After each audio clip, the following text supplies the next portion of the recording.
You scroll through Instagram and see your college roommate posting from a rooftop bar in Miami. Your coworker just bought a brand new Tesla, is renovating their kitchen for the third time. Meanwhile, you're eating leftover pasta and wondering if you're the only person who checks their bank account before buying groceries. What's going on here? How is everyone affording this?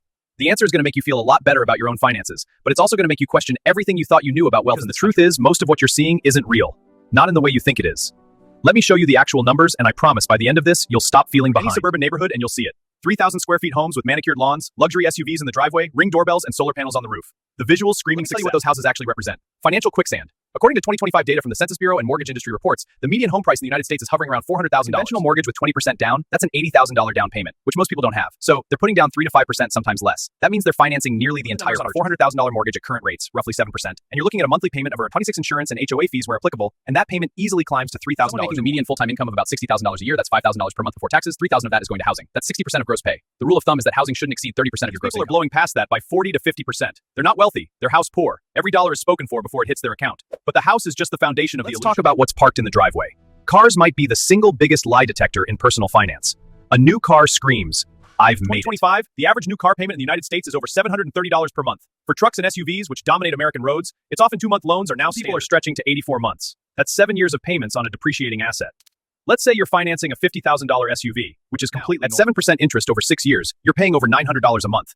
But it doesn't stop there. Insurance on a new finance vehicle averages around $100 another $200 if you're commuting. Maintenance, even on a new car, adds up. You're easily at $1,300 a month minimum just to own and operate that vehicle. Making $60,000 a year, $1,300 a month is over 25% of gross income. Combined with that $3,000 mortgage, you're at roughly $4,300 a month in just housing and transportation. Already spent more than you make. And we haven't even talked about food, utilities, or the 17 streaming services. This is how people are affording their lifestyles. They're financing the appearance of wealth while living in a state of permanent financial emergency.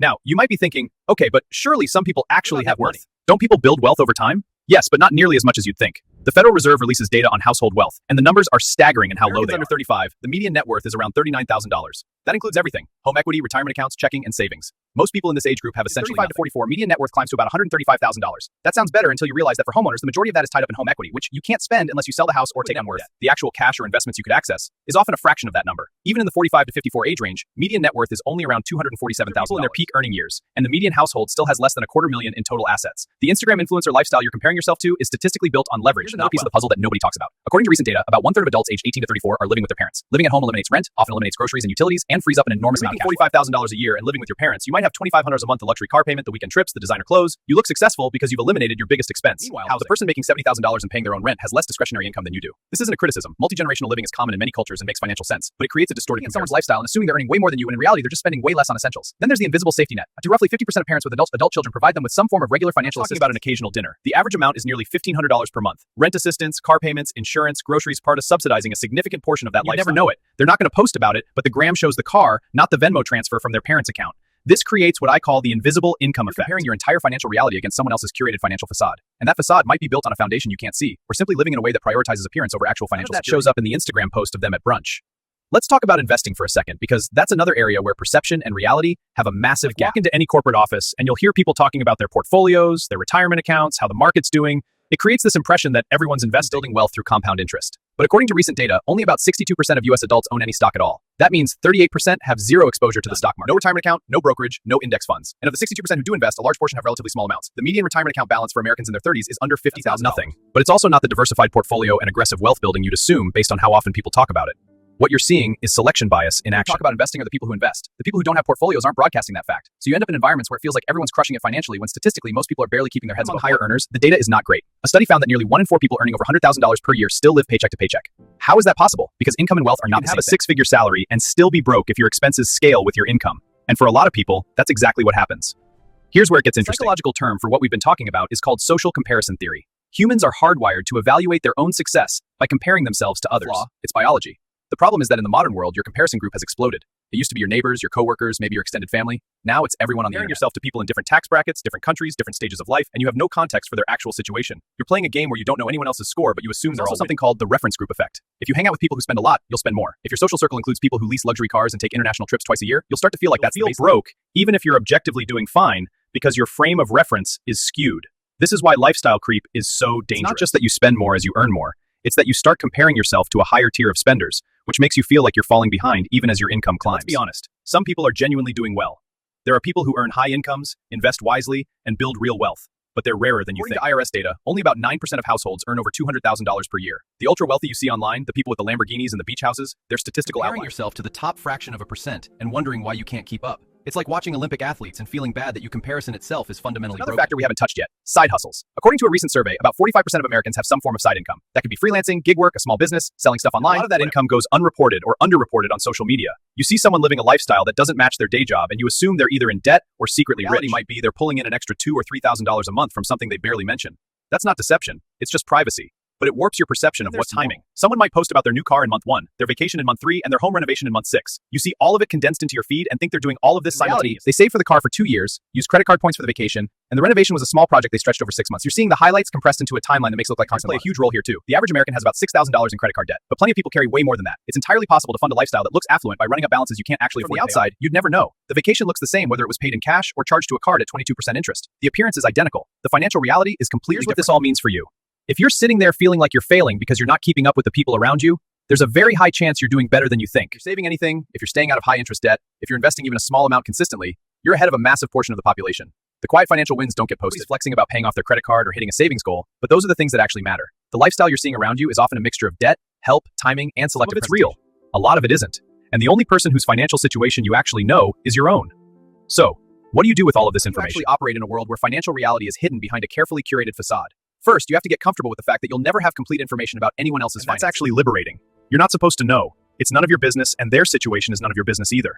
The comparison game is rigged from the start. And you need to redefine what success actually looks like for you. Not what it looks like on Instagram, not what your parents think it should be, not what your high school friends are doing. What does stability mean in your actual life? For some people, it's owning a home. For others, it's having 6 months of expenses saved. For others, it's being debt-free or being able to quit a job they hate. No universal scorecard. The moment you start chasing someone else's definition of success, you're back on that treadmill we talked about earlier, running toward a finish line that keeps moving. And this is crucial. You have to start celebrating the invisible wins. Paid off a credit card, that's a massive accomplishment, even if nobody sees it. Hit a savings goal, that's real progress. Purchase because you knew it would derail your budget, that's discipline most people don't have.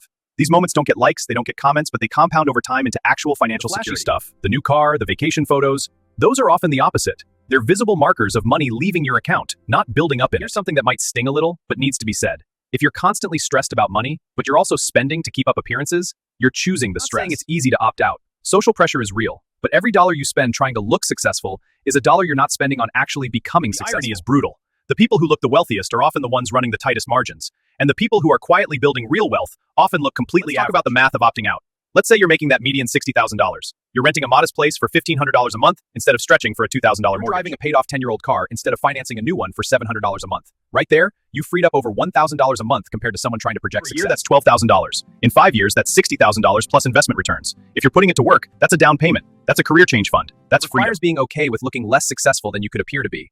And look, I'm not saying live like a monk and never enjoy anything. That's miserable and it's not sustainable. There's a massive difference between intentional spending on things that genuinely improve your life and reflexive spending to maintain an image. One of those builds wealth. The other one burns it. Get honest about what trade-offs you're willing to make. The person with the beautiful house might be working 70 hours a week and never sees their family. The person with the new car might be eating ramen 4 nights a week to make the payment. The person taking exotic vacations might have 0 retirement savings. Everyone is making trade-offs. Everyone. The difference is that most people only show you the upside of their choices and hide the downside. Their vacation, not their credit card statement. You're seeing their car, not their stress about the payment.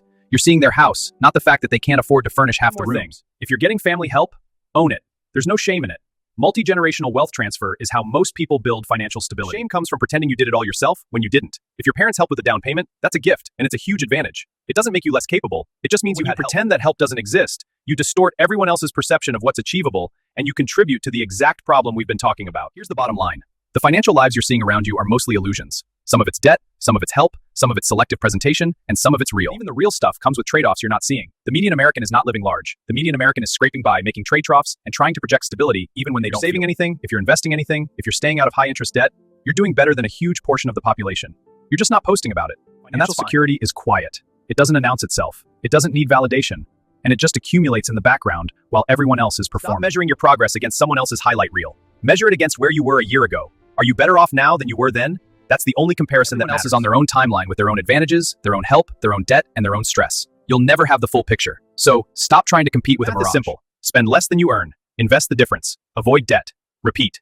It's not glamorous. It won't get you followers, but it works. 20 years from now, while everyone else is still trying to look rich, you'll actually be building something real. Look, I get it. It's hard to watch people around you seemingly win at life while you're clipping coupons and driving a car with a questionable transmission. Here's what nobody tells you. Most of those people aren't winning. They're performing, and the performance is expensive, exhausting, and ultimately empty. The next time you see someone posting from their beach vacation or pulling up in a brand new truck, remember this conversation. Remember the numbers. Remember that what you're seeing is probably a carefully constructed facade built on a foundation of debt, family money, or trade-offs they'll never mention. You're not falling behind. You're just refusing to play a game that's designed to make you lose. The people who actually make it financially are the ones who figured out that nobody's keeping score except caring what their neighbor drives. They stopped trying to impress people who don't actually care about them. They got comfortable looking average while building something substantial underneath. That's the real wealth. Not the house or the car or the vacation photos. The real wealth is waking up without financial anxiety. It's not checking your bank account before buying groceries. That's what you're working toward. And if you're on that path, even if it's slow, even if it's boring, even if nobody notices, you're already ahead of most people.